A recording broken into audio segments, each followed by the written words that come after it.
The truth is, hardly any of us have ethical energy enough for more than one really inflexible point of honor. My method of getting a play across the footlights is like a revolver shooting. Every line has a bullet in it and comes with an explosion. There is no subject on which more dangerous nonsense is talked and thought than marriage. The idea of personal salvation is intensely repugnant to me when it is not absurd. Imagine Roosevelt, the big brute, preserving his personality in a future state and swaggering about as a celestial Rough Rider.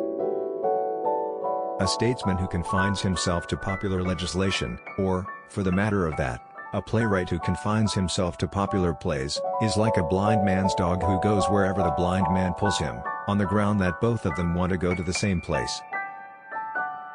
Socialism, reduced to its simplest legal and practical expression, means the complete discarding of the institution of private property by transforming it into public property, and the division of the resultant public income equally and indiscriminately among the entire population. I have a strong feeling that I shall be glad when I am dead and done for, scrapped at last to make room for somebody better, cleverer, more perfect than myself.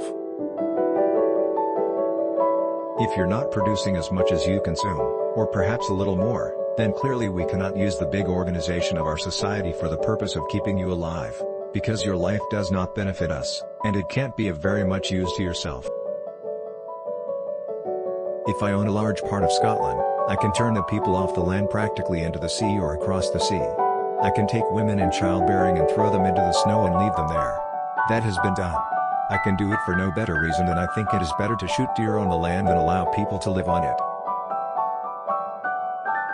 The only service a friend can really render is to keep up your courage by holding up to you a mirror in which you can see a noble image of yourself.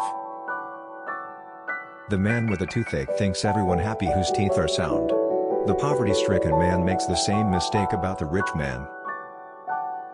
We have no more right to consume happiness without producing it than to consume wealth without producing it. The reasonable man adapts himself to the world, the unreasonable one persists in trying to adapt the world to himself. Therefore all progress depends on the unreasonable man. The liar's punishment is not in the least that he is not believed, but that he cannot believe anyone else. Life does not cease to be funny when people die any more than it ceases to be serious when people laugh. Imagination is the beginning of creation. You imagine what you desire, you will what you imagine, and at last you create what you will. Doing what needs to be done may not make you happy, but it will make you great. Liberty means responsibility. That is why most men dread it. When I was young, I observed that 9 out of 10 things I did were failures. So I did 10 times more work,